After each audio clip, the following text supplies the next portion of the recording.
के या 2 से 3 लाख लोगों के बीच में, तो आपको 0.05 से भी ज़्यादा आपको कंपटीशन, यानी एक सीट पर जो है लगभग 200-300 स्टूडेंट आपको फाइट करने को मिलेगा जो जेन्युइन कैंडिडेट है। ऐसे आंकड़ा बात करें तो ज़्यादा होगा, हज़ारों की संख्या होगा, एक सीट के लिए हज़ारों लोग फाइट करेंगे। चलिए अब आगे नेक्स्ट टॉपिक पर बात करते हैं। कल के डेट में मैंने आपको सारा चीज़ बता दिया है, वहाँ से आप जा करके देख सकते हैं। आप नेक्स्ट जो है आपका प्लेलिस्ट इसका बना दिया है, उसको जाकर के आप देखिए, उसका लाभ उठाइएगा। सारे टॉपिक मैंने कवर किया है, और चाहे घटना चक्र हो, आपका लूसेंट हो, और ये सारी चीज़ें टेलीग्राम ग्रुप में ज्वाइन करने के लिए यहीं से आप लिंक के थ्रू आप रिक्वेस्ट भेज दीजिएगा और अपना नाम और इंट्रोडक्शन आप दे दीजिएगा। व्हाट्सएप और टेलीग्राम ग्रुप से यहाँ से जुड़ जाएंगे। चलिए नेक्स्ट टॉपिक स्टार्ट करते हैं। यूनिट एंड डायमेंशन आपका फिजिक्स का कंप्लीट करा दिया गया। ये फिजिक्स साइंस पोर्शन इसलिए कवर करवा रहा है ताकि आपका ग्रुप डी का एग्जामिनेशन भी आपका नज़दीक आने वाला है, जिसमें आपको काफ़ी हेल्पफुल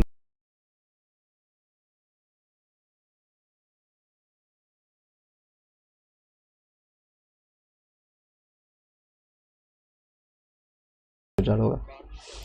चलिए इसमें देख सकते हैं। अब हम नेक्स्ट टॉपिक है आपका जो है सेकंड टॉपिक, पदार्थ यानी द्रव्यों का गुण क्या है, पदार्थ के समान गुण, जनरल प्रॉपर्टीज ऑफ मैटर क्या है, तो उसके बारे में चर्चा करेंगे और उसके वर्गीकरण को जानेंगे। इससे संबंधित क्वेश्चन किस तरह से बनते हैं उसके बारे में चर्चा करेंगे। चलिए स्टार्ट करते हैं, शुभारंभ करते हैं। एक और वीडियो को लाइक करके शेयर कर दीजिए, अपने अपने टेलीग्राम व्हाट्सएप ग्रुप में भेज दीजिए ताकि मैक्सिमम लोग कनेक्ट हो सके। ये फ्री ऑफ कॉस्ट ये सारे कंटेंट आपको दे रहे हैं। एडीयू के बारे में जो मैंने बताया अभी, कंपटीशन लेवल आपको टोटल 2 पेपर आपको देना होगा। एक क्वालिफाइंग होता है, क्वालिफाइंग हिंदी इंग्लिश रहेगा, और टोटल 3 पेपर एक ही दिन में शायद ले लिया जाएगा।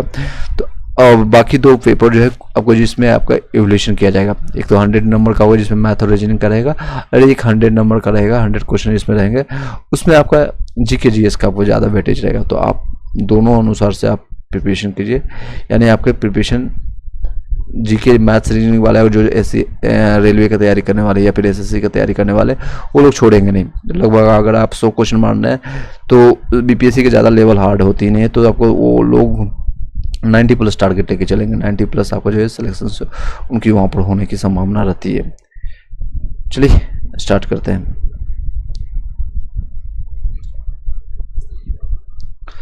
चलिए टॉपिक स्टार्ट करते हैं। आपका जो है इस तरह से देख सकते हैं, तो प्रॉपर्टीज है। तो पहले तो आपका ठोस में होगा, ठोस में आपका जो है विरूपण होता है, प्रत्यास्था होता है। द्रव में आपके जो है आपका पाए जाते हैं दाब हो गया, प्लवन, आपका तनाव के बारे में, केशिकत्व और श्यानता के बारे में जानेंगे। गैस में वायुमंडलीय दाब के बारे में जानेंगे। विरूपण यानी डिफॉर्मिंग किसको कहते हैं, किसी ठोस पिंड पर बाह्य बल आरोपित करने पर उसकी संरचना या आयतन में परिवर्तन हो जाता है। परिवर्तन के इस गुण को आपको विरूपण कहते हैं। जो बल पिंड को विरूपित करता है विरूपणकारी बल कहलाता है, तथा विरूपणकारी जो है बल को रोकने के लिए उत्पन्न प्रतिरोध बल आपको प्रत्यानयन बल कहलाता है। जिससे आपका धातुओं पर खिंचाव बल जो है लगा करके तार का निर्माण करवाना। जिसे आप किस तरह से करते हैं, तो धातुओं पर खिंचाव बल लगा करके तार का निर्माण करवाना। जो नेक्स्ट है प्रत्यास्था इलास्टिसिटी। यदि किसी पिंड पर बाह्य बल यानी कि एक्सटर्नल फोर्स जिसको कहते हैं लगाने पर इसकी प्रारंभिक स्थिति में परिवर्तन होता है, तो बल हटाने पर पुनः अपनी प्रारंभिक स्थिति पर वापस आ जाता है, अवस्था में आ जाता है। पिंड का यह गुण जो है प्रत्यास्था यानी इलास्टिसिटी कहलाता है। इसके विपरीत यदि वास्तविक विरूपण बल के पश्चात अपने मूल स्वरूप पर वापस प्राप्त नहीं करती है, यानी वापस अपनी स्थिति पर नहीं आता है, तो उसे पूर्ण गड्ढे यानी अप्रत्यास्थ वस्तु कहते हैं। उदाहरण में आपका क्वार्ट्ज फाइबर या फिर फास्ट और ब्रॉन्ज सबसे अधिक प्रत्यास्थ पदार्थ, यानी गीली मिट्टी या मोम सबसे अधिक जो है सुगढ़ या अप्रत्यास्थ पदार्थ है। ये उदाहरण याद रखिएगा। एग्जाम्पल जो आपका क्वार्ट्ज फाइबर या फिर फास्ट और आपको ब्रॉन्ज जो है सबसे अधिक प्रत्यास्थ पदार्थ होते हैं। तो क्वेश्चन में याद आएगा सबसे अधिक जो है प्रत्यास्थ इलास्टिसिटी किस में पाया जाता है, तो क्वार्ट्ज फाइबर या फिर ब्रॉन्ज आपको ब्रॉन्ज में पाया जाता है। और गीली मिट्टी और मोम जो है सबसे अधिक सुगढ़ और प्रत्यास्थ पदार्थ है। नेक्स्ट प्रतिबल, स्ट्रेस किसको कहते हैं।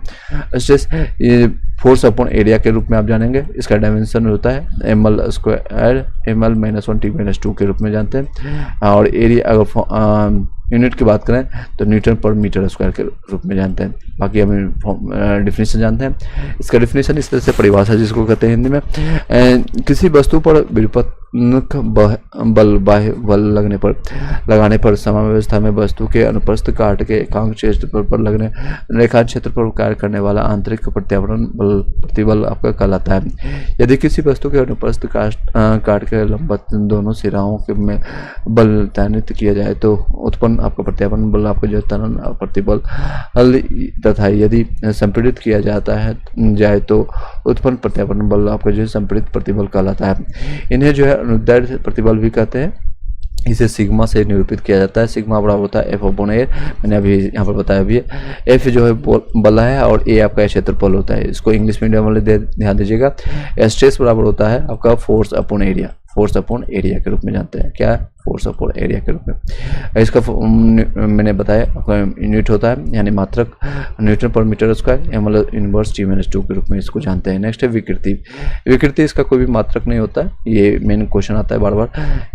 किसी वस्तु पर विरूपत्त बल उसके एकांक क्षेत्रफल में यानी एकांक एरिया में आरोपित करने पर यदि उसके आकार या संरचना में परिवर्तन आ जाए तो उसे उस गुण को विकृति कहते हैं। जैसे किसी L लंबाई के तार को विरूपक बल से खींचने पर उसकी लंबाई में डेल L वृद्धि हो जाती है। इसे L से निरूपित करते हैं। इसका मात्रक जो है भिन्न होता है, राशि होता है। विकृति बराबर होता है लंबाई में परिवर्तन अपन प्रारंभिक लंबाई डेल L अपन आपको L के रूप में जानते हैं। ये 3 प्रकार की होती है। अनुदैर्ध्य विकृति लॉन्गिट्यूडिनल स्ट्रेट, किसी वस्तु की लंबाई में परिवर्तन या प्रारंभिक लंबाई का अनुपात जो है आपका अनुदैर्ध्य विकृति कहलाता है। क्या होता है? लॉन्गिट्यूडिनल स्ट्रेट इसको कहते हैं किसी वस्तु की लंबाई में परिवर्तन वो आपको प्रारंभिक लंबाई का अनुपात होता है डेल L अपन L के रूप में इसको जानते हैं लॉन्गिट्यूडिनल स्ट्रेन। नेक्स्ट है शियर स्ट्रेन या अपरूप विकृति या स्पर्शी विकृति के रूप में। यदि यानी किसी वस्तु के अनुप्रस्थ परिच्छेद के समांतर विरूपक बल के परिणाम स्वरूप इसके फलन के सापेक्ष विस्थापन डेल x और प्रारंभिक लंबाई L का अनुपातिक स्पर्शी या अपरूप विकृति कहलाता है। इसे सिग्मा जाय के रूप में जाय से निरूपित किया जाता है। इसे अपरूप विकृति आपका कहलाता है डेल x अपॉन L के रूप में आपका टेन जाय के रूप में जानते हैं। आयतन विकृति जिसको कहते हैं वॉल्यूमेट्रिक स्ट्रेन, आपको आयतन में परिवर्तन या प्रारंभिक आयतन का अनुपात आपका जो है आयतन विकृति कहलाता है।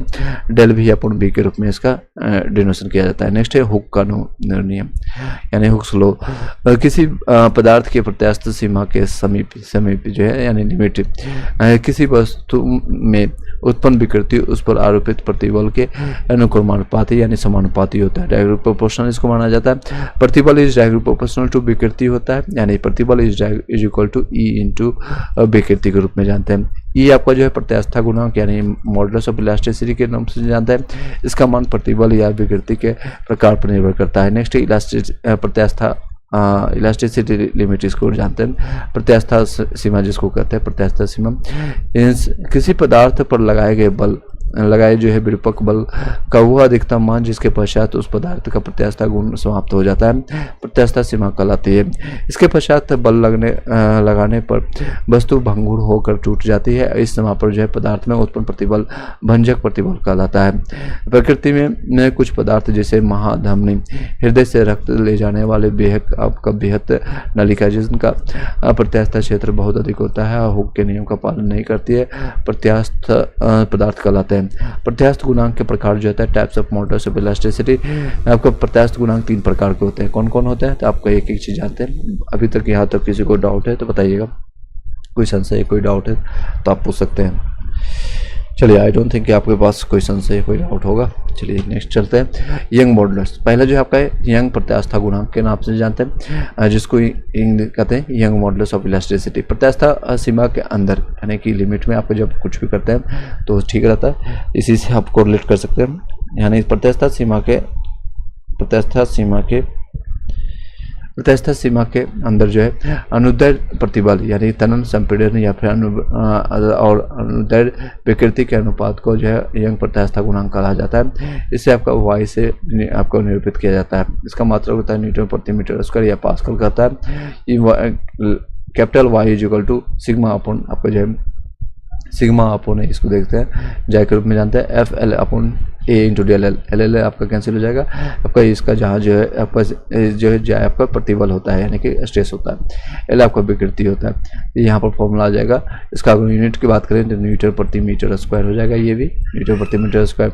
नेक्स्ट है अपरूप या दृढ़ मॉडुलस, जिसको कहते हैं अपरूप या दृढ़, इसको अपरूप या फिर अपरूपण या फिर दृढ़ता गुणांक यानी मॉडुलस ऑफ रिजिडिटी के नाम से जानता है। इसको कैपिटल जी से डिनोट करते हैं। इसको नीटा से निरूपित किया जाता है। इसका वही मात्रक हो जाता है न्यूटन प्रति मीटर या फिर पास्कल या बीमा होता है इनवर्स T-2 होता है। आपका दृढ़ता गुणांक जो आपको मापा जाता है, दृढ़ता गुणांक इस तरह से देख सकते हैं। दृढ़ता गुणांक आपका अपरूपक आपका जो है प्रतिबल आपका डिवाइड विपरूप आपका विकृति के रूप में जानते हैं। आपका जो है नीटा के equal to sigma S upon theta equal to होता है, नीटा equal to F L upon D L. आपका एफ एल यहाँ पर कट जाएगा, यह सेम आ जाएगा, न्यूटन प्रति मीटर स्क्वायर रहता है। अधिकतर जो है पदार्थों के जो दृढ़ता गुणांक यानी जी या नीटा जो होता है आपका y/3 होता है। यंग मॉडुलस का आपका 3 होता है, यंग मॉडुलस का 3 होता है, यंग मॉडुलस का 3 होता है। आई होप की वॉइस क्लियर जा रहा होगा। किसी को कोई डाउट है, किसी को कोई संशय है, यहाँ तक आप पूछ सकते हैं। चलिए एक बार लाइक करके शेयर कर दीजिए वीडियो। नेक्स्ट है आपका थर्ड और लास्ट है आपका बल्क मॉडुलस ऑफ इलास्टिसिटी, या इसको हिंदी में कहते हैं आयतन प्रत्यास्था गुणांक। प्रत्यास्था इसे जो है कैपिटल के से निरूपित किया जाता है। इसका मात्रक हो जाता है न्यूटन प्रति मीटर स्क्वायर या बीमा होता है इनवर्स T-2 होता है। यह आयतन गुणांक के आपका जो है व्युत्क्रम को आपका संपीड़ितता कहा जाता है। आयतन प्रत्यास्था गुणांक के इक्वल टू होता है अभिलंब प्रतिबल अपॉन आयतन विकृति के रूप में। बीटा बी इक्वल टू आपका capital B equal to minus P upon del V upon भी। यहाँ जहाँ ऋणात्मक चिन्ह बताता है कि दाब में वृद्धि करने पर आयतन में कमी आती है। संपीड़ितता कंप्रेसिबिलिटी क्या होता है, के इक्वल टू 1 अपॉन बी के रूप में जानते हैं। ये उल्टा हो जाएगा, माइनस डेल वी अपॉन भी अपॉन पी, पी जो है प्रेशर के रूप में आता है यहाँ पर। चलिए नेक्स्ट है प्रेशर के बारे में जानते हैं। प्रेशर क्या होता है, कि दाब किसी सतह के संपूर्ण क्षेत्रफल के लंबवत लगाने वाले बल यानी आपको थ्रस्ट जिसको कहते हैं, बल प्रणोद आपका थ्रस्ट तथा प्रति एकांक क्षेत्रफल पर लगने वाले लंबवत बल आपको जो दबाव कहलाता है। क्या कहता है, दाब कहलाता है, दाब कहलाता है। किसी पृष्ठ या सतह पर लगने वाले दाब पर उस पर आरोपित बल या पृष्ठ क्षेत्रफल के अनुपात के बराबर होता है। दाब एक अदिश राशि है। इसका एसआई मात्रक जो होता है न्यूटन प्रति मीटर या पास्कल होता है। इसको कैपिटल पी से निरूपित किया जाता है। दाब इक्वल टू पृष्ठ के लंबवत क्षेत्र बल अपॉन पर पृष्ठ का क्षेत्रफल ए होता है। P equal to F upon A होता है। दाब के अनुमात्रक भी होता है पारे का सेंटीमीटर जिसको कहते हैं। द्रव्य या गैसों को प्रदर्शित करने वाले वह दाब जो किसी तल पर पारे के 1 सेंटीमीटर ऊंचे स्तंभ से आरोपित होता है। 1 सेंटीमीटर पारा इक्वल टू होता है 1.33 इंटू 10⁻³ न्यूटन प्रति मीटर स्क्वायर होता है। नेक्स्ट है 76 सेंटीमीटर पारा इक्वल टू होता है 1.013 इंटू 10⁵ न्यूटन पर मीटर स्क्वायर। वायुमंडलीय दाब एटमॉस्फेरिक यूनिट होता है 760 मिलीमीटर पारा। बार एवं मिलीमीटर बार होता है। 1 बार इक्वल टू 10⁵ न्यूटन पर मीटर स्क्वायर। 10⁵ पास्कल होता है। 1 मिली बार इक्वल टू 10⁻² न्यूटन पर मीटर स्क्वायर। 10⁻² आपका जो है पास्कल में होता है। बार के प्रकार होता है टाइप्स ऑफ आपका जो है आपका दाब के प्रकार, दाब के मैं बार बोल रहा, आप लोग इसका यूनिट ही बता रहे हैं। दाब के प्रकार जो होता है टाइप्स ऑफ प्रेशर क्या होता है, तो मैं अपने स्पीड से आपको बता रहा हूँ, तो क्योंकि ऑलरेडी मैं पढ़ा चुका हूँ तो मैं आपको तेजी से रिवाइज करा रहा हूँ। तो आप लोग अपने अपने अनुसार जो है अपने स्पीड को आपको यूट्यूब पर आपको सेटिंग मिलता है, वहाँ से अपने 1.5 या फिर आप 0.75 डिपेंडिंग ऑन योर स्पीड, जो फर्स्ट टाइम सुन रहे हैं अपने स्पीड को कंट्रोल कर लीजिएगा। वायुमंडलीय दाब जो होता है एटमॉस्फेरिक प्रेशर किसको कहते हैं, पृथ्वी की सतह से 500 किलोमीटर ऊंचाई पर स्थित वायुमंडल के किसी स्थान के एकांक क्षेत्र पर उस स्थान के वायुमंडलीय के शीर्ष तक स्तंभ का कुल भार उस स्थान का वायुमंडलीय दाब कहलाता है। इसे आपका पी एटमॉस्फेयर से निरूपित किया जाता है। किससे, पी एटमॉस्फेयर। वायुमंडलीय दाब जो है ऊंचाई बढ़ने के साथ साथ कम होता है, यानी जब हम देखते होंगे सुनते होंगे आपने कि पहाड़ों पर जाने पर जो होता है आपके नाक से खून निकलना है या फिर क्योंकि उसमें एटमॉस्फेरिक प्रेशर जो होता है कम हो जाता है। ऊंचाई बढ़ने पर जो है कम हो जाता है। वायुमंडलीय दाब जो है ऊंचाई बढ़ने के साथ कम हो जाता है, जिसका मापन जो है मरकरी बैरोमीटर द्वारा किया जाता है। इसे बैरोमेट्रिक दाब भी कहा जाता है। समुद्र तल पर वायुमंडलीय दाब जो होता है 1.013 × 10⁵ पास्कल होता है, या इक्वल टू 1 एटमॉस्फेरिक होता है। 1 एटमॉस्फेयर इक्वल टू होता है 760 mm के बराबर होता है। पारा स्तंभ अगर देखेंगे, पारा में मेजरमेंट करेंगे। नेक्स्ट है गॉज, आपका गॉज प्रेशर या फिर गेज दाब के रूप में इसको जानते हैं। किसी निकाय का वायुमंडलीय दाब के सापेक्ष दाब गेज दाब कहलाता है। क्या होता है? किसी निकाय का वायुमंडलीय दाब के सापेक्ष, यानी जो एटमॉस्फेयर प्रेशर के जो है एटमॉस्फेरिक प्रेशर के रेस्पेक्ट में जितना आपका आता है निकाय में, उसमें दाब सापेक्ष दाब आता है, उसको गेज प्रेशर कहता है। जो निकाय या वायुमंडलीय दाब का अंतर होता है, किसका होता है? तो निकाय यानी सराउंडिंग का और वायुमंडलीय दाब का जो है आपका डिफरेंस होता है। इसे क्या जो है निरूपित किया जाता है पी गॉज के रूप में जानते हैं। इसको निरूपित किया जाता है, सिंबलाइज किया जाता है। P gauge is equal to P atmospheric minus आपका जो है P absolute minus P atmospheric होता है। गेज दाब इज इक्वल टू होता है परम दाब माइनस यानी एब्सोल्यूट प्रेशर माइनस आपको वायुमंडलीय दाब होता है, जिसको एटमॉस्फेरिक प्रेशर के रूप में जानते हैं। इंग्लिश मीडियम वाले ध्यान दीजिएगा, फिर से सुनिए। Gauge pressure is equal to होता है एब्सोल्यूट प्रेशर माइनस आपको एटमॉस्फेरिक प्रेशर के रूप में जानते हैं। इस फॉर्मूला को याद रखिएगा, आपको एब्सोल्यूट माइनस एटमॉस्फेरिक, क्योंकि एटमॉस्फेरिक प्रेशर जो होता है हमेशा कम होता है।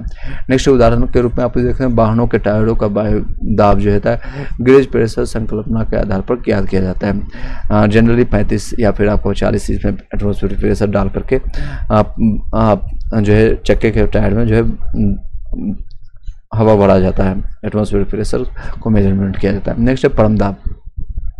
एब्सोल्यूट प्रेशर किसको कहते हैं? अब आता है क्वेश्चन। एब्सोल्यूट प्रेशर वायुमंडलीय दाब शून्य क्षेत्र जैसे निर्वात के सापेक्ष मापा गया दाब परम दाब कहलाता है। क्या होता है? वायुमंडलीय दाब शून्य यानी कि एटमॉस्फेरिक प्रेशर आपको जो है जीरो कर दिया जाता है। क्षेत्र जो है जैसे निर्वात के सापेक्ष दाब जो है परम दाब कहलाता है।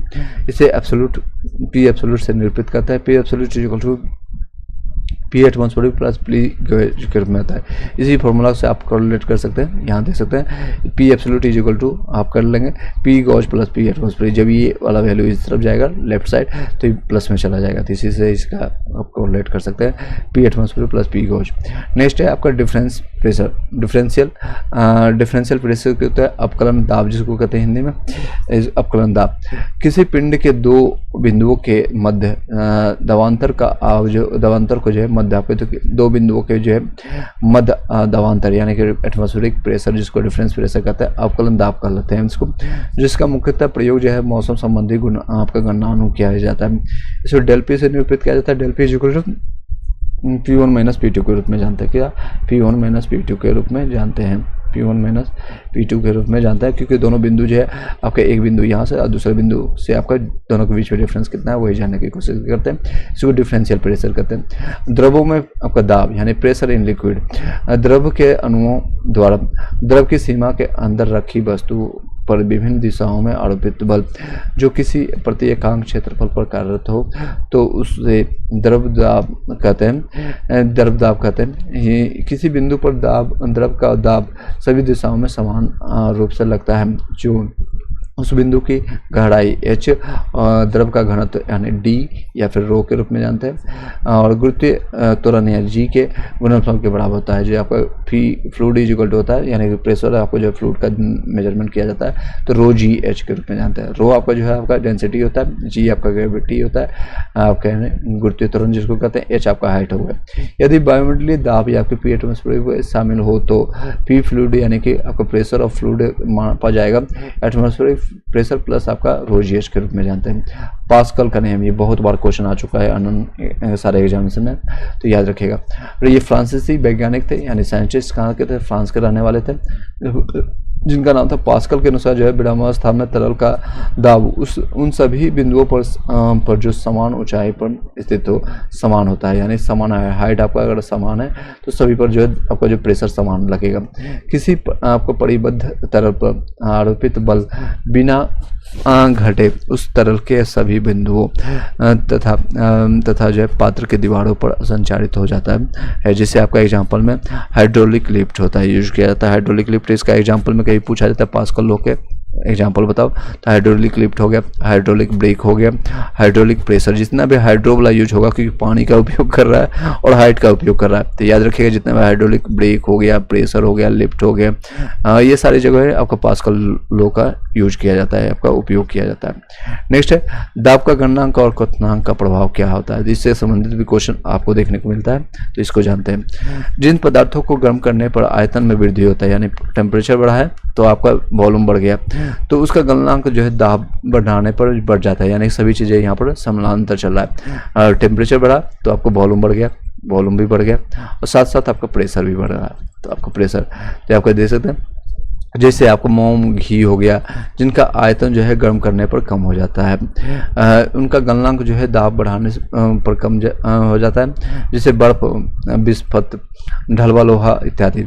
दाब बढ़ाने पर सभी द्रवों का क्वथनांक जो है बढ़ जाता है। जब प्रेशर, आप मान लीजिए आपका एक बकेट में यहाँ पर घी रखा हुआ और यहाँ पर प्रेशर हम डाल रहे हैं प्लास्टिक में, तो इसका क्या क्वथनांक भी बढ़ेगा, उसका क्या क्वथनांक भी बढ़ेगा। एग्जाम्पल्स आप याद कर सकते हैं। फिर से बता रहे हैं पॉइंट को कि इंपॉर्टेंट है, क्योंकि इससे संबंधित क्वेश्चन आपको घुमा के पूछा जा सकता है, पूछा जा चुका है ऑलरेडी और पूछा जाएगा भी आने वाले जितने भी एग्जामिनेशन मैंने आपको बताया है। ये सारे एग्जामिनेशन, चाहे आपका BPSC AEDO का एग्जामिनेशन दे, स्टेट का दे, या फिर आपका TRE4 का हो, ग्रुप D का हो, 72 का, BRSSC का, ये सभी जगह आपका इंपॉर्टेंट रोल प्ले करेगा। एक बार वीडियो को लाइक करके शेयर कर दीजिएगा। जिन पदार्थों को गर्म करने पर आयतन में वृद्धि हो, आपको वृद्धि हो, उनका गलनांक है, यानी जिसको कहते हैं गलनांक, आपका दाब जो है गलनांक दाब बढ़ाने पर बढ़ जाता है। जिससे मोम, घी आपका जो है जिनका आयतन गर्म करने पर जो है कम हो जाता है, इनका गलनांक आपको जो है बढ़ाने पर जो है कम हो जाता है। जैसे आपका बर्फ, बिस्मत आपका इत्यादि इत्यादि एग्जाम्पल है। दाब बढ़ाने पर यानी प्रेशर बढ़ाने पर जो है इसका क्वथनांक जो है बढ़ जाता है। इसका एग्जाम्पल, बेस्ट एग्जाम्पल जो आप जाएंगे आपका पहाड़ों पर जब खाना बनाता है, क्योंकि आपका कुकर में जो है पहाड़ों पर खाना बनाने पर वहाँ पर जल्दी पर जो है खाना पक जाती है, बट अंदर से वो कच्चा रह जाता है, पका ढंग से पकता नहीं। इसका रीजन ये रहता है क्योंकि उसका क्वथनांक जो है बढ़ जाता है। नेक्स्ट है प्लवन, जिसको कहते हैं फ्लोटेशन, इंग्लिश में फ्लोटेशन। किसी वस्तु का द्रव में तैरने का गुण जो है प्लवन कहलाता है। क्या होता है? किसी वस्तु पर द्रव में तैरने वाला गुण, द्रव में जो है तैरने वाला गुण जो है प्लवन कहलाता है। प्लवन वस्तु के भार व क्षेपण पर निर्भर करता है। जैसे आपका पानी में या फिर कहीं भी आप डालते हैं तो लोहे का कील कई बार सुई जो है तैरने लगता है या कई बार नहीं तैरता है। उसका क्या रीजन है? मिट्टी का बर्तन तैरता है और कुछ नहीं तैरता है। इसके सारे रीजन से, ये सारे रीजन हम जानेंगे प्लवन क्या होता है। किसी वस्तु को द्रव में डुबाने पर उसके भार में कुछ कमी आती है। एक बल उसे पुनः ऊपर लाने का प्रयास करता है। वह बल जो है उत्प्लावन बल आपका जो है कहलाता है, यानी बॉइंट फोर्स उसको कहते हैं। वह गुण जो है उत्क्षेपण कहलाता है, उसको उत्क्षेपण कहते हैं। जिस बिंदु पर वो यह बल कार्यरत होता है उसे उत्प्लावन केंद्र कहते हैं। यह उत्क्षेपण यानी अब थ्रस्ट गुण का सर्वप्रथम अध्ययन आर्किमिडीज ने किया था। किसने किया था? सर्वप्रथम इसने उत्प्लावन के बल का प्रयोग या फिर इसका सिद्धांत का परिभाषित करने का, फ्लोटेशन का, तो ये आर्किमिडीज ने किया था। तो याद रखिएगा, इससे संबंधित क्वेश्चन आ चुका है कि आपका इससे संबंधित परिभाषा कई जगह एग्जामिनेशन में आ चुका है। तो आपका किसका है? तो आर्किमिडीज ने कहा। नेक्स्ट है डेंसिटी, घनत्व के बारे में चर्चा करेंगे। इसके बारे में चर्चा करेंगे तो घनत्व के बारे में। पदार्थ के प्रति एकांक आयतन में उपस्थित द्रव्यमान को घनत्व कहते हैं। यानी पदार्थ में जो है प्रति एकांक आपका आयतन जो है नीचे चला गया, वॉल्यूम आपका नीचे चला गया और आपका किस पर कर रहा है? द्रव्यमान को m से डिनोट करते हैं। यानी density is equal to D, इसको डी से डिनोट करते हैं, निरूपित करते हैं। Density D is equal to होता है m/v। इसका मात्रक होगा किलोग्राम पर मीटर क्यूब, किलोग्राम प्रति मीटर क्यूब। बस इतना याद रखिएगा।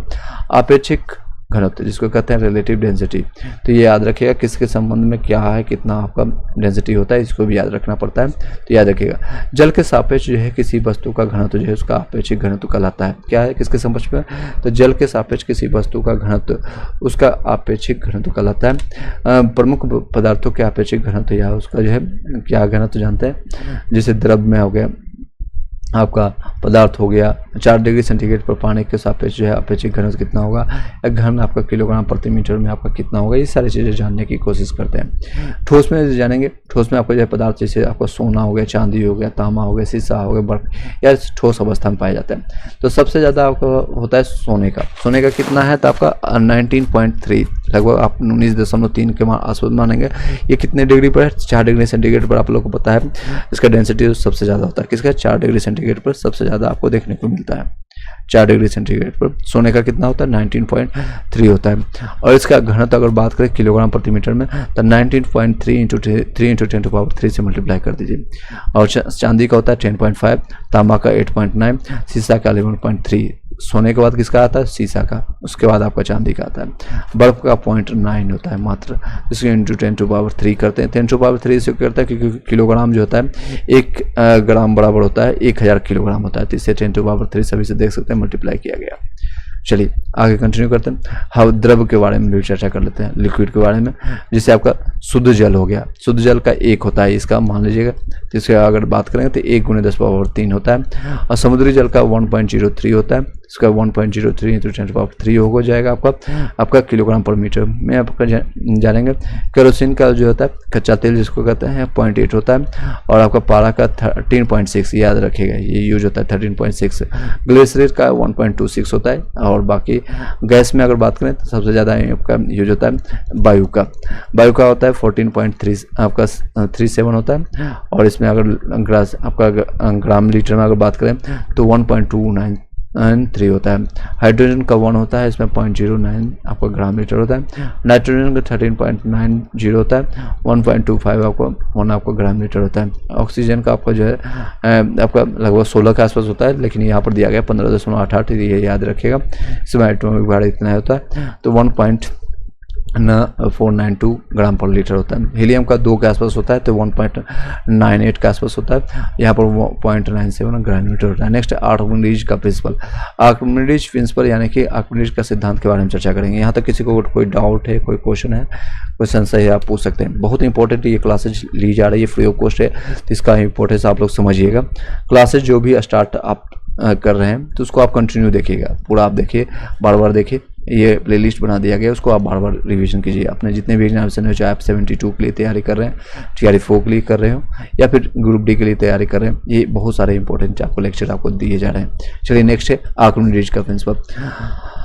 आर्किमिडीज के अनुसार जो होता है, किसी ठोस वस्तु को पूर्णतः या आंशिक रूप से डुबोने पर उसके भार में आई कमी या ठोस द्वारा विस्थापित द्रव के भार के बराबर होती है। ये देख सकते हैं, ये डिफिनेशन डायरेक्ट पूछा जाता है, ग्रुप डी में कई बार एग्जामिनेशन में आ चुके हैं। आर्किमिडीज के अनुसार जो होता है, according to Archimedes, English medium वाले ध्यान दीजिए, किसी वस्तु के ठोस वस्तु को पूर्णतः या आंशिक जो है द्रव में डुबोने पर उसके भार में आई कमी, यानी जब किसी वस्तु को हम जो है आपका लिक्विड या पानी में डुबोते हैं तो उसके भार में कुछ ना कुछ कमी आती है।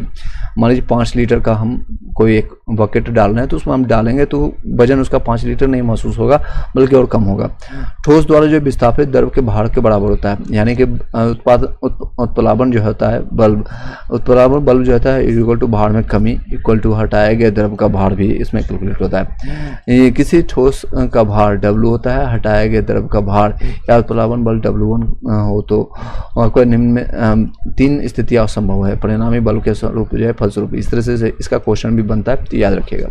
पहला स्वरूप जो है आपका कंडीशन बनता है, अगर आपका W ग्रेटर देन आपका W1 से हो तो परिणामी तल जो है नीचे होगा और वस्तु जो है द्रव में डूब जाएगी। अगर मान लीजिए ऊपर का जो है फोर्स, मान लीजिए एक लोहे का 5 किलो का बकेट हम डाल रहे हैं पानी में, तो क्या होगा, डूब जाएगा और ये D1 से आपका W1 से कम हो जाएगा।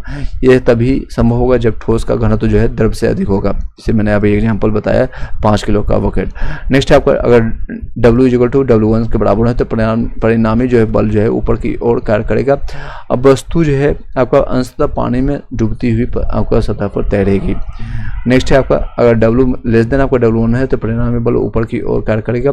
वस्तु पानी में आसानी से सतह से पर तैरेगी। आर्किमिडीज सिद्धांत पर आधारित विभिन्न उपकरणों में जैसे आपका मैनोमीटर, सरल वायुदाब मापी, पनडुब्बी, घन आपका द्रव घनत्व मापी या दुग्ध आपका घनत्व मापी आदि कार्य करते हैं। इसमें संबंधित कोई क्वेश्चन हो रहा है तो बताइएगा। नेक्स्ट टॉपिक आपका सरफेस टेंशन, बहुत इंपॉर्टेंट टॉपिक, इससे भी क्वेश्चन आ चुके हैं कई बार आ चुके हैं। आप लोग को अपने अपने टेलीग्राम ग्रुप, व्हाट्सएप ग्रुप में आप भेज दीजिएगा इस चैनल का लिंक, ताकि मैक्सिमम लोग फ्री ऑफ कॉस्ट ये सारी जानकारी प्राप्त कर सके। चलिए, पृष्ठ नाम सरफेस टेंशन किसको कहते हैं, एक बार लाइक करके सभी लोग शेयर कर दीजिएगा। जितना आप एटलीस्ट लाइक कीजिएगा तो मैक्सिमम लोग तक जो है एल्गोरिदम जो आपको गूगल का, यूट्यूब का जो काम करता है उसके बेसिस पर काफ़ी लोग तक पहुंच जाएगा।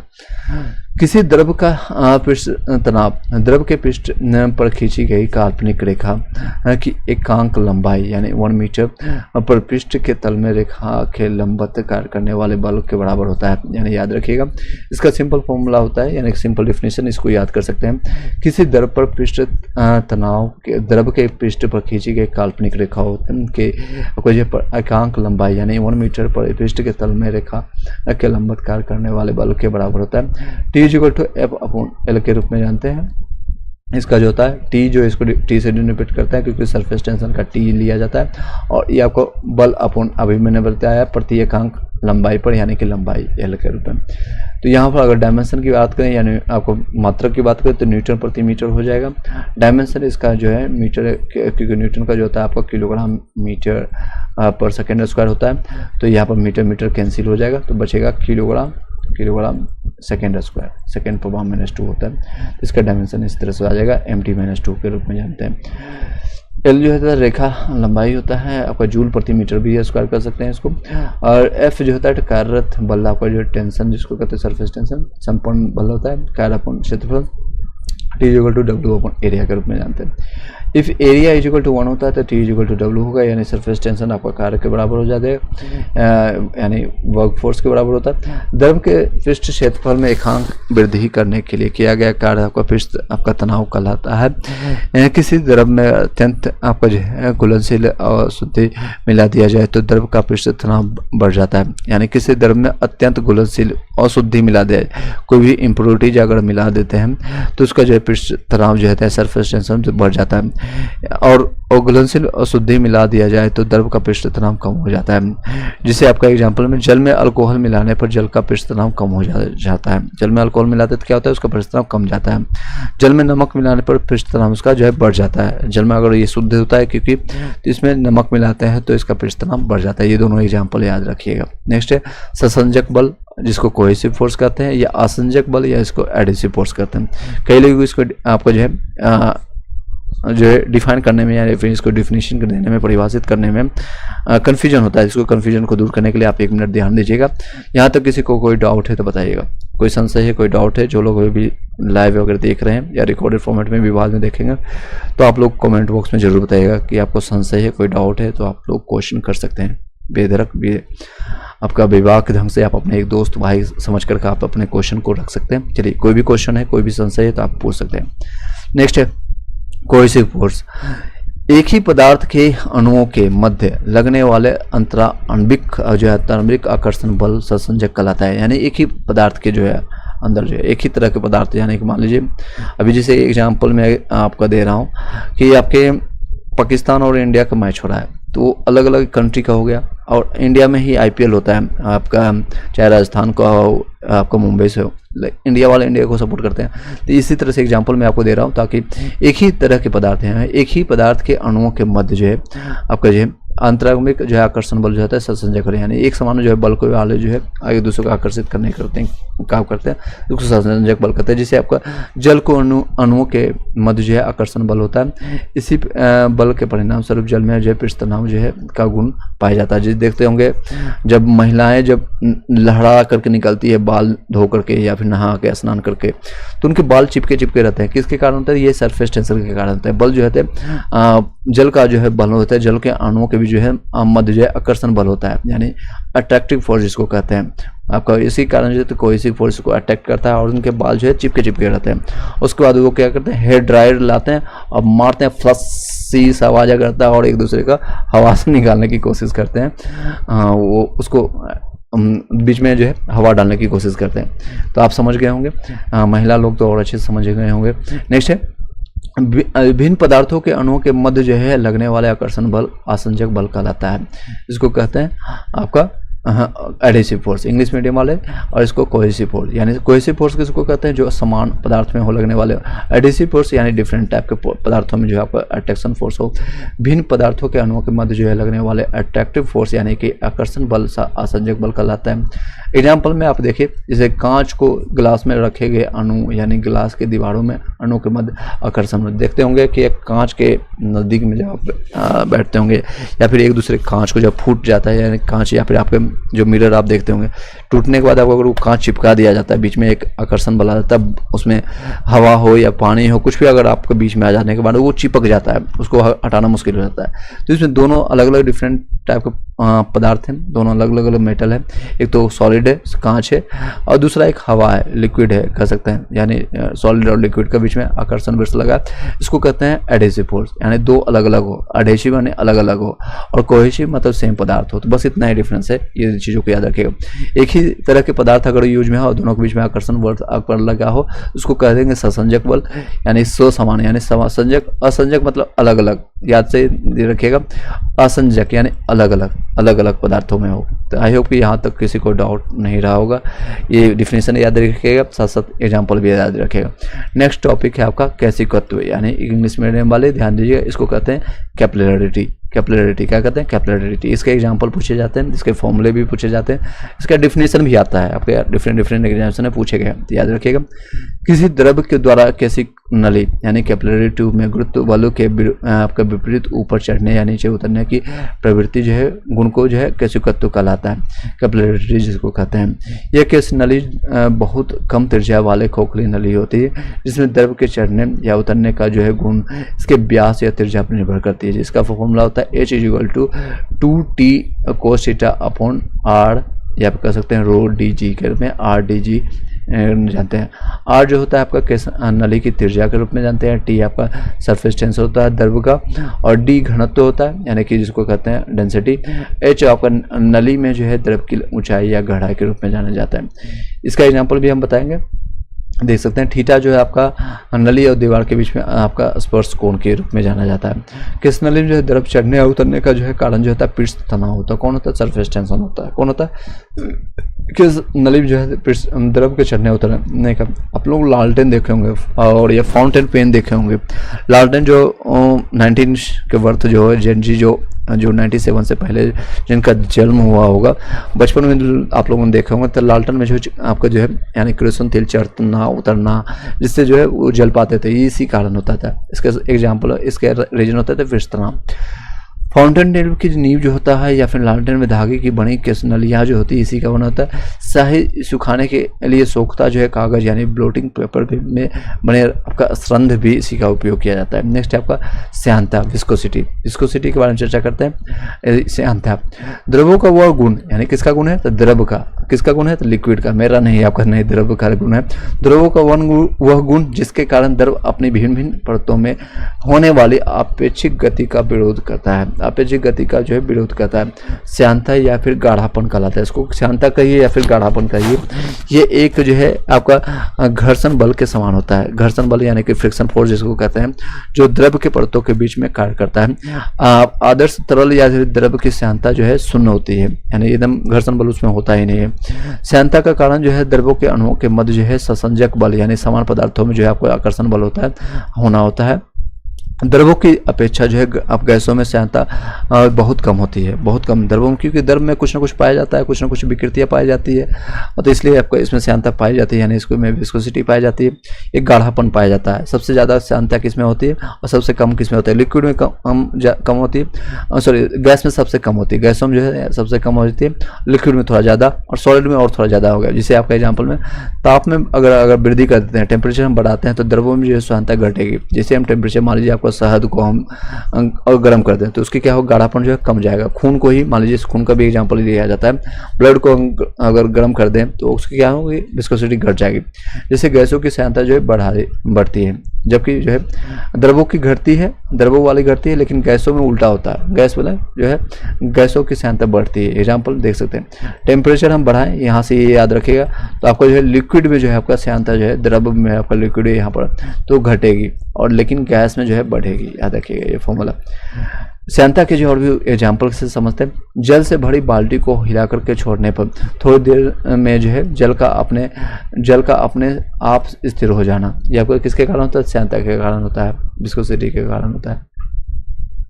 जल की सांद्रता बहुत वायु से अधिक होती है। किसके से अधिक, क्योंकि वायु जो है गैस में पाई जाती है और आपका जल जो है लिक्विड होता है, तो इसलिए जो है ये वायु से अधिक होती है, जल में जो है ज़्यादा होती है सांद्रता। सांद्रता का है या फिर विस्कोसिटी का है, विस्कोसिटी याद रखिएगा। इसलिए जल की जो अपेक्षा जो है वायु में गति करना सरल होता है। इसीलिए जो है आप जल की अपेक्षा जो है वायु में गति करना सरल होता है। बादल के कण जो है वायु की सांद्रता के कारण बहुत धीरे धीरे नीचे आ जाते हैं तथा वे आकाश में तैरते हुए प्रतीत होते हैं। बादल के जो है कण जो है वायु की सांद्रता के कारण जो है, किसके कारण, तो वायु की सांद्रता के कारण, विस्कोसिटी के कारण धीरे धीरे नीचे आ जाते हैं तथा वे आकाश में तैरते हुए प्रतीत होते हैं। किसी तरल या द्रव के दो परतों के बीच लगने वाले श्यान बल अब F = minus mu A D del V upon del Y होता है। माइनस आपका नेगेटिव चिन्ह होता है, श्यान बल के द्रव प्रवाह के विपरीत दिशा में कार्य करने को प्रदर्शित करता है। ए आपका परतों का क्षेत्रफल होता है, del V X upon del Y होता है। परतों के बीच आपका वेग आपका बनता है, दूरी के सापेक्ष वेग में परिवर्तन। न्यू आपका ईटा जिसको कहते हैं नियतांक यानी कांस्टेंट होता है। द्रव का श्यान आपका गुणांक, इसका जो है मात्रक होता है किलोग्राम पर मीटर पर सेकेंड होता है, किलोग्राम मीटर पर सेकेंड आपको पर मीटर पर सेकंड होता है। इसका डायमेंशन होता है ml-1 T⁻⁻1 होता है। इसका अन्य मात्रक भी होता है जिसका आपको पॉइज के रूप में जानता है। किसको, पॉइज के रूप में। 1 पॉइज इक्वल टू होता है 1/10 किलोग्राम पर मीटर पर सेकंड होता है। नेक्स्ट है आपका, यहाँ तक किसी को कोई डाउट है, कोई क्वेश्चन है तो पूछ सकते हैं। आप लोग कमेंट कीजिए, जितने लोग लाइव हैं आप लोग अपने अपने विचार अपने प्रकट करते रहिएगा। इज इट अंडरस्टैंडेबल और not, are you able to get it और नॉट। आप लोगों ने पहली बार पढ़ रहा है या ऑलरेडी आपने क्लासेस लिया है मेरे से या कहीं भी आपने लिया है, तो कुछ समझ आ रही है या नहीं आ रही है आप लोग जरूर बताइएगा। नेक्स्ट है सीमांत, टर्मिनल सीमांत वेग जिसको कहते हैं, या फिर टर्मिनल वेलोसिटी। नाम से पता चल रहा है सीमांत यानी सीमा के अंत में कुछ ना कुछ वेलोसिटी होगा, टर्मिनल वेलोसिटी। जब किसी वस्तु को तरल माध्यम यानी गैस या द्रव में स्वतंत्र रूप में गिराया जाता है तो वस्तु पर मुख्यतः बल दो दिशाओं में कार्यरत होता है। एक तो गुरुत्व बल जो है वस्तु की दिशा में होता है, गुरुत्व जो होता है वस्तु की दिशा में होता है, और माध्यम का जो है श्यान बल और उत्प्लावन बल वस्तु की गति की विपरीत दिशा में कार्य करता है। तो आपको गुरुत्व बल जो है ग्रेविटेशनल फोर्स जिसको कहते हैं वो किसके दिशा में करता है, वस्तु की दिशा में कार्य करता है। और श्यान बल जिसको कहते हैं या फिर गाढ़ापन जिसको बल कहते हैं, और आपका या फिर उत्प्लावन बल जो होता है आपको फ्लोटिंग कहते हैं, थ्रस्ट फोर्स जिसको, या फिर आपका अभी मैंने आपको बताया था यहाँ पर ये आर्गुमेंटल में सारी चीज़ें इस बल को एक एक चीज़ों को परिभाषित कर रहे हैं तो आपको कॉन्सेप्ट क्लियर होता चला जा रहा होगा। नहीं, प्लावन बल जो है वस्तु के विपरीत दिशा में कार्य करता होगा, ये समझ सकते हैं। प्रारंभ में जो है वस्तु का वेग जो है गुरुत्वीय त्वरण के प्रभाव में बढ़ता है। किसके प्रारंभ में जो है वस्तु का जो वेग जो है गुरुत्वीय त्वरण यानी कि ग्रेविटेशनल एक्सलेरेशन के कारण जो है बढ़ता है, परंतु समय के साथ साथ माध्यम का जो है श्यान बल भी बढ़ता है, और अंततः जो है श्यान बल और प्लावन बल का जो है योग जो है गुरुत्व बल के बराबर हो जाता है। परिणाम स्वरूप जो है वस्तु का त्वरण जो है यानी कि एक्सलेरेशन जो होता है शून्य हो जाता है और वस्तु एक नियत वेग से गिरने लगती है। इसी वेग को जो है वस्तु का सीमांत वेग कहते हैं। यानी लास्ट में ऐसा मोमेंट आता है जब आपका जो है ग्रेविटेशनल फोर्स और श्यानता का जो फोर्स होता है, या फिर आपका कह सकते हैं ग्रेविटेशनल फोर्स और आपका जो है उत्प्लावन या फिर आपका श्यान बल जो होता है, दोनों सेम हो जाता है, दोनों का फोर्स जो आपका सेम हो जाता है। इसलिए ये दोनों जब एक्सलेरेशन और ये दोनों जब सेम हो जाता है तो लास्ट में जो होता है सीमांत बल आपका टर्मिनल वेलोसिटी प्राप्त हो जाता है। सीमांत बल वेग जो है प्राप्त करने की क्रिया जो होता है वस्तु के मुक्त रूप में से गिरने से पूर्व जो है की स्थिति जो होता है, अगर उससे गिरने से अगर पहले जो की स्थिति जो देखेंगे तो मुक्त रूप से गिरती हुई आपको तुरंतशील वस्तु होती है और वस्तु पर सीमांत बल प्राप्त करने की स्थिति होती है। W इज इक्वल टू हो जाता है mg होता है, भार बराबर होता है mg mass into gravitation acceleration. अगर वेलोसिटी जीरो हो, क्योंकि अगर गिरने से पहले की बात कर रहा है, गिरा भी नहीं है, तो यहाँ पर वेलोसिटी जीरो है तो खिंचाव बल आपका जो है हो जाएगा जीरो हो जाएगा। नेक्स्ट है भार इज इक्वल टू mg होता है, त्वरण में वृद्धि होने के कारण जो है मुक्त रूप से गिरती हुई वस्तु त्वरणशील वस्तु होती है। यहाँ पर क्योंकि वस्तु गिरती हुई प्रतीत हो रही है, तो इसमें वृद्धि जो है होने के कारण जो है खिंचाव बल में वृद्धि हो जाती है। W बराबर mg होता है। वस्तु द्वारा जो है सीमांत बल प्राप्त करने की स्थिति में W बराबर होता है mg, जहाँ पर आपका A और G बराबर हो जाता है। तो खिंचाव बल जो है श्यान बल और तुलावन बल का मान जो होता है गुरुत्व बल के बराबर हो जाता है। तो इसमें त्वरण जो है मान आपका जीरो हो जाता है, त्वरण मान लो का जीरो हो जाता है। यहाँ पर ये दोनों बातें समझ गए होंगे, फिर से बता देते हैं। वस्तु अगर मुक्त अवस्था में गिरती हुई प्रतीत होती है तो आपका वेलोसिटी जीरो होता है, इसमें आपका खिंचाव बल भी जीरो होता है और भार बराबर इतना आपको रहता है। मुक्त रूप से गिरती हुई यानी बीच में जब गिरती हुई प्रतीत होता है, यहाँ से जैसे वस्तु अगर आपने लीजिए आपने गिराया है, कोई बॉल आपने गिराया है, तो यहाँ की स्थिति मैंने बताया और बीच में ये सेकंड स्थिति जो गिरते हुए समय आपको बताया, और यहाँ पर जब गिर गई है और एक ऐसा समय आया जब आपका जी और ए का वैल्यू जो है सेम आ गया, तब इस समय की स्थिति जो है तुरंत आपका समान हो जाता है। उदाहरण के रूप में आपका मैंने बताया जैसे स्काई ड्राइवर आपने देखा होगा या फिर सुना होगा या फिर आपने कई जगह वीडियो में आपने देखा होगा या फिर आपने एक ऋतिक रोशन का मूवी भी था उसमें आपने देखा होगा। स्काई डाइविंग ड्राइवर जो होता है वायुयान से कूदने के बाद अत्यधिक वेग से नीचे की ओर जाता है। जब वो कूदता देखते होंगे बहुत तेजी से नीचे की ओर जाता है। कुछ समय पश्चात जो है अपने वेग को कम करने के लिए वो जो है पैराशूट खोलते हैं, जिससे गुरुत्व बल के विरुद्ध जो है आपका यानी कि ग्रेविटेशनल फोर्स क्या होता है, ग्रेविटेशनल फोर्स अपने ओर यानी पृथ्वी अपने ओर आकर्षित करता है, अट्रैक्ट कर रहा है कि जल्दी आओ मेरे पास आकर के चिपक जाओ, गजनी मेरे पास मिल जाए। एक एग्जाम्पल कर सकते हैं सिमरन मेरे से मिल जाए, इस तरह से कर सकते हैं। तो अगर गुरुत्व बल जो है पृथ्वी बोल रहा है कि मेरे पास आकर के मिल जाओ, बट पैराशूट खोलने के कारण जो है उसके विपरीत दिशा में जो है गुरुत्व बल इधर खींच रहा है, पृथ्वी यहाँ पर खींच रही है, यानी अर्थ मान लीजिए यहाँ पर अर्थ इधर खींच रही और पैराशूट ओपन होने के कारण जो है इसके विपरीत दिशा में आपका जो है जी काम कर रहा है। तो परिणाम स्वरूप जो है सीमांक बल में जो कमी आ जाती है, टर्मिनल वेलोसिटीज में कमी आ जाती है, जिसके कारण कुछ समय के बाद जो है गिरता तो है, पृथ्वी के पास आधा तो है, पृथ्वी से सिमरन आकर मिलती तो है यानी मिलते तो हैं, बट उस समय लग जाता है जिसके कारण वो सेफली आकर के लैंड हो जाते हैं यहाँ पर और बच्चे आराम से लैंड होने के कारण वो बच जाते हैं, उनके पैर हाथ नहीं टूटते हैं। यहाँ तक किसी को कोई डाउट है, कोई क्वेश्चन है तो आप पूछिएगा। एक एक कॉन्सेप्ट फिर इसका मैंने आपको बहुत आसान भाषाओं में आसान शब्दों में मैंने बताया है, हिंदी इंग्लिश दोनों माध्यम में। हालांकि ये सारे बुक्स जो है कंटेंट आपको हिंदी माध्यम में लिखा है, बट मैं ट्राई कर रहा हूँ सारे वर्ड को सारे कॉन्सेप्ट को मैं आपको इंग्लिश और हिंदी दोनों में समझा सकूँ। नेक्स्ट है बहुत इंपॉर्टेंट टॉपिक है स्टोक्स का लॉ। स्टोक्स लॉ यानी स्टोक्स का नियम, इसको हम जानने की कोशिश करते हैं। चलिए जानते हैं, यस नो में भी आप लोग कॉमेंट कीजिएगा। यस, चलिए एक यस आ गया है, यस यूट्यूब भारत। चलिए, किसी तरल माध्यम में स्वतंत्र रूप से गिरती हुई गोलाकार वस्तु पर माध्यम की सतह पर आरोपित श्यान बल का मान उस जो है वस्तु की त्रिज्या, तरल की श्यानता सीमांत वेग पर निर्भर करती है। तो किन किन चीज़ों पर निर्भर करती है, तो आपका किसी तरल माध्यम में यानी लिक्विड फॉर्मेट में चल रहा है, स्वतंत्र रूप से गिरती हुई गोलाकार वस्तु पर माध्यम की सतह पर आरोपित श्यान बल का मान जो है उस वस्तु की त्रिज्या तरल की श्यानता सीमांत वेग पर निर्भर करती है, तथा लगने वाला श्यान बल ठोस गोलाकार वस्तु की गति के विपरीत लगता है। वस्तु पर आरोपित आपका श्यान बल इक्वल टू होता है 6 पाई प्लस आपको तरल की श्यानता, जिसको विस्कोसिटी आपको इसको ईटा से भी नोट करते हैं, नीटा कह सकते हैं या ईटा, गोले की त्रिज्या r और आपका सीमांत वेलोसिटी इसको v से डिनोट करते हैं। तो 6 सिग्मा आपका ईटा r भी इसको देख सकते हैं, f इक्वल टू 6 पाई आपका ईटा प्लस आर भी, या फिर इसको कह सकते हैं 6 पाई ईटा आर भी के रूप में इसका जान सकते हैं। स्टोक्स लॉ फिर से बता दें, किसी तरल माध्यम में स्वतंत्र रूप से गिरती हुई गोलाकार वस्तु पर माध्यम की सतह पर आरोपित श्यान बल का मान उस वस्तु की त्रिज्या, सभी समानुपाती है तो सब याद रखने की कोई ज़्यादा उतना आपको डिफिकल्टी नहीं होगा। तो वस्तु का भार जो होता है यानी एफ इक्वल टू होता है 6 पाई प्लस ईटा प्लस त्रिज्या प्लस आपका सीमांत वेग, सभी लगा दीजिए, ईटा आर भी याद रखेगा, याद हो जाएगा। इसी को क्वेश्चन पूछा जाता है घुमा घुमा कर, एमसीक्यू में आपको पूछा जाएगा कि एफ बराबर इसका जो है स्टोक्स लॉ के अनुसार इसका फॉर्मूला क्या होगा।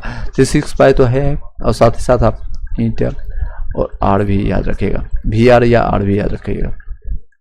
नेक्स्ट है धारा रेखीय होगा या स्ट्रीमलाइन फ्लो किसको कहते हैं, इसके बारे में जानते हैं। द्रव का वो प्रवाह जिसमें एक ही बिंदु से गुजरने वाले द्रव के सभी कण एक ही पथ से गुजरते हैं। द्रव का वह प्रवाह जिसमें एक ही बिंदु से गुजरने वाले द्रव के सभी कण एक ही पथ से गुजरते हैं धारा रेखीय प्रवाह कहलाता है। मार्ग को धारा रेखा कहा जाता है।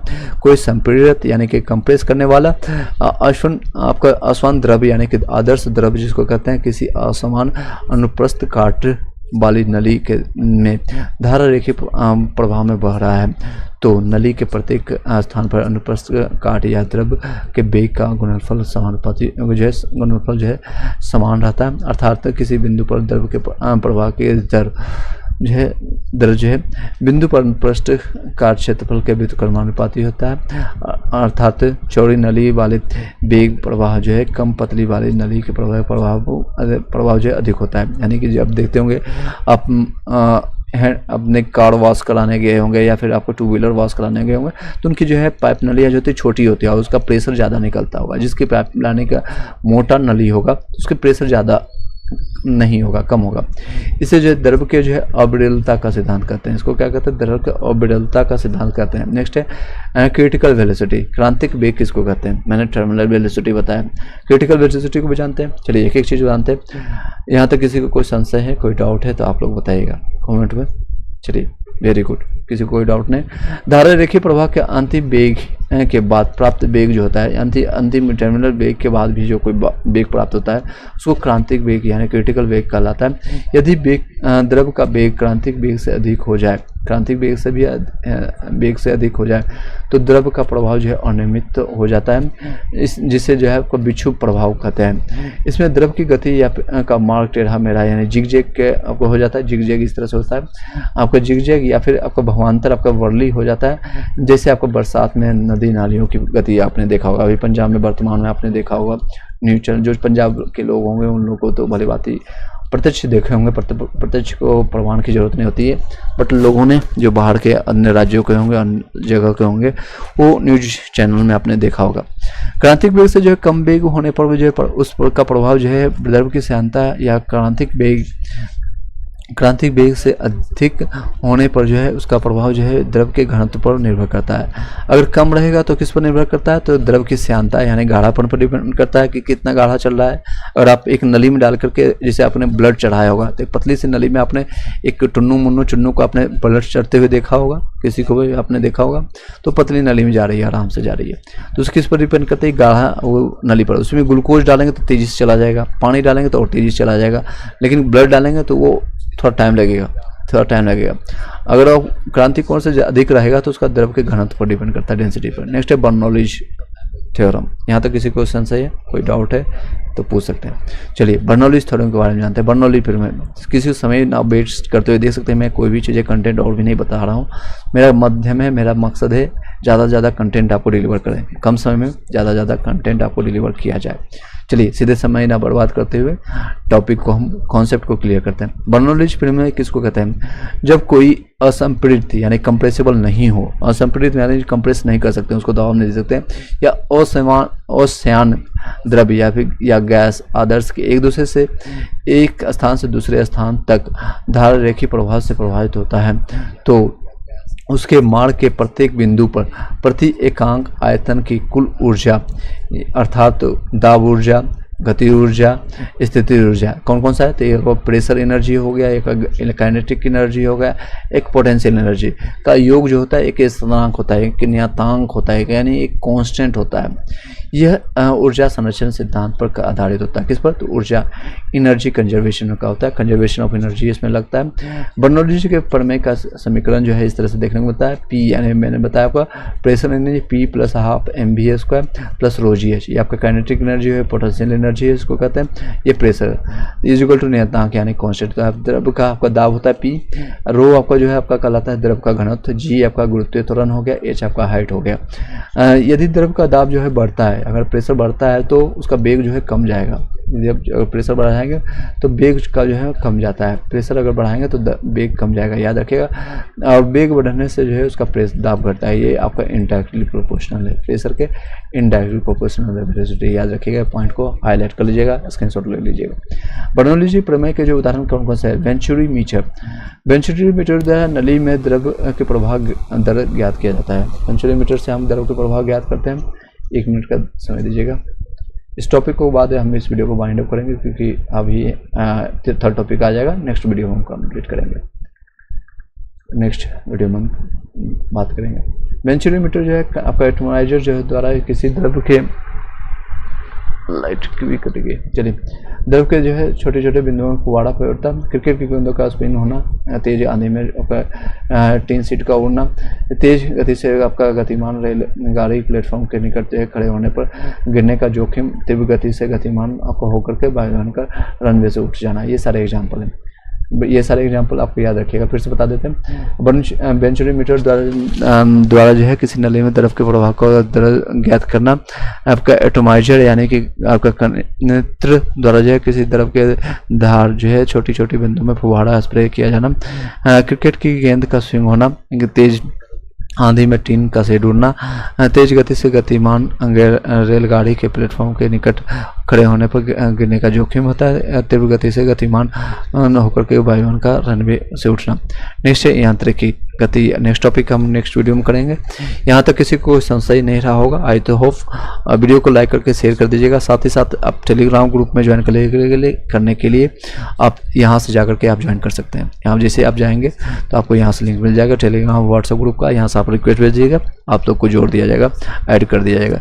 इस वीडियो को यहीं पे वाइंड अप करते हैं। सभी एग्जामिनेशन में हेल्पफुल रहेगा ये सारे कंसेशन, ग्रुप डी हो, स्टेट हो, या फिर एडीओ वाले एग्जामिनेशन हो, या TRE 4 हो, 72 हो, या फिर बिहार SSC CGL हो, इंटरनल लेवल का भी ओपन हो चुका है नोटिफिकेशन, उसको भी आप जाकर देखिए। मैंने अभी आपको विस्तार से बताया। कंपटीशन आपका थ्रेट, आपका नेक टू थ्रेट होगा, यानी कि आपको बहुत ज़्यादा आपका कंपटीशन देखने को मिलेगा। Thank you.